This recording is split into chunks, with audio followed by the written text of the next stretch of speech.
Assalamu Alaikum warahmatullahi wabarakatuh and hello everyone. Today I want to share about this topic.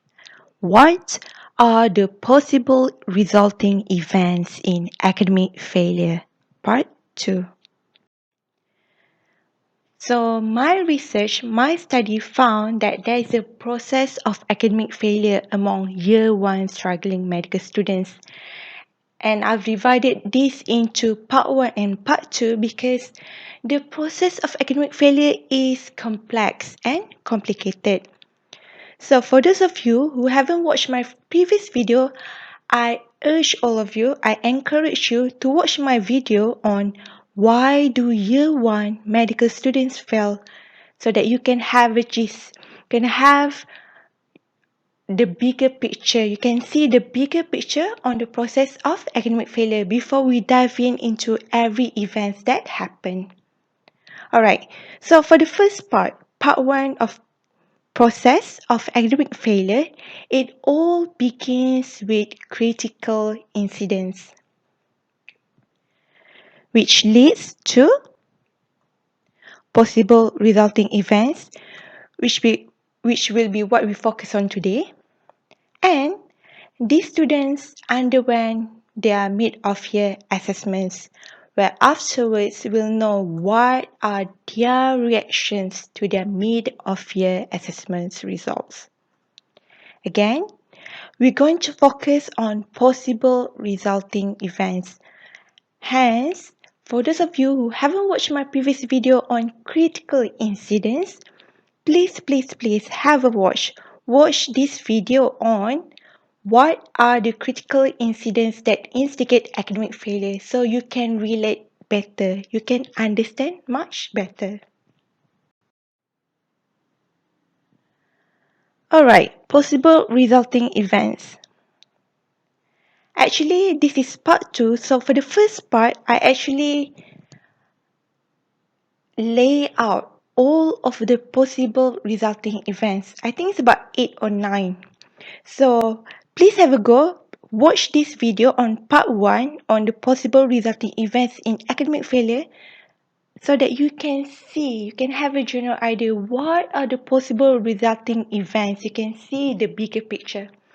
And for part 2, I'm going to dive in deeper into 4 events. First, tiredness. Second, lack of engagement in learning before teaching and learning sessions. Psychological disturbances. And low self-esteem. So I'm going to elaborate further on these 4 possible resulting events. But as you can see here, there's an arrow between tiredness and lack of engagement in learning before T and L sessions. That means that there is actually a relation, a connection between tiredness and lack of engagement in learning before teaching and learning sessions. Let's talk about the first possible resulting event, which is psychological disturbances. In my study, we found that most students experience psychological disturbances as a result of one or more critical incidents. For example, they experience stress, depression, panic attacks, and even they say it in their own words, they felt miserable or they felt alone. For example, student 1, he was depressed for the first few months in the medical degree program, where he kept on thinking, why did he pursue medicine? And for the second student, he was easily panicked and had issue coping with pressure in the medical program. And the third student, she experienced culture shock when she entered medical school and was emotionally traumatized. So this is about the psychological disturbances. Second is low self-esteem. Some students we observe to experience low self-esteem. For example, student number 4, she lost her confidence and no longer had an aim to achieve in the medical school. And student number 5, who reacted negatively toward curriculum in block 1, was demotivated. She did not feel like a medical student. And mismatches in expectations seem to reduce her enthusiasm for medicine, which also lead to her low self-esteem. So that's our second possible resulting events. Moving on to the third one, which is tiredness.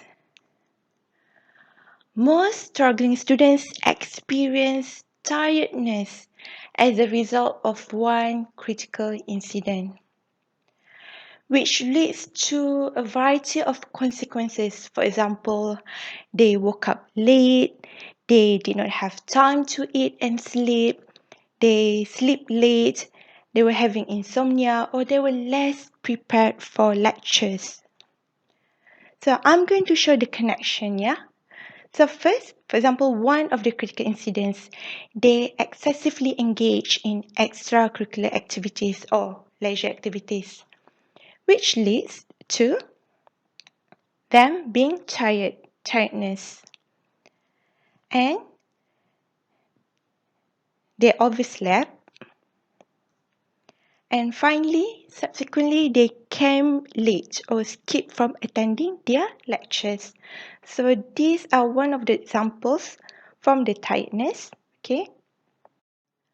Finally, our last possible resulting events is the lack of engagement in learning before teaching and learning sessions. So this is experienced by many struggling students.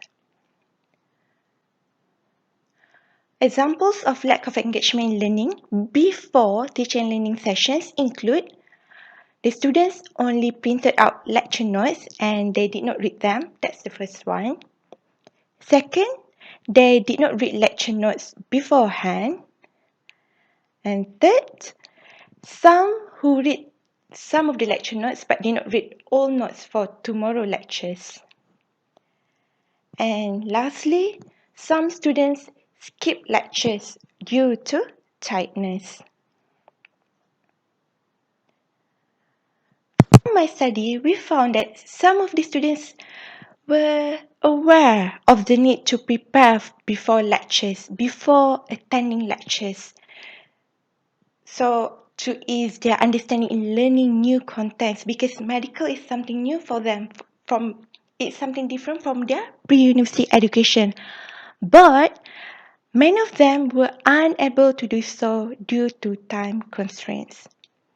Alright, so these are the 4 possible resulting events.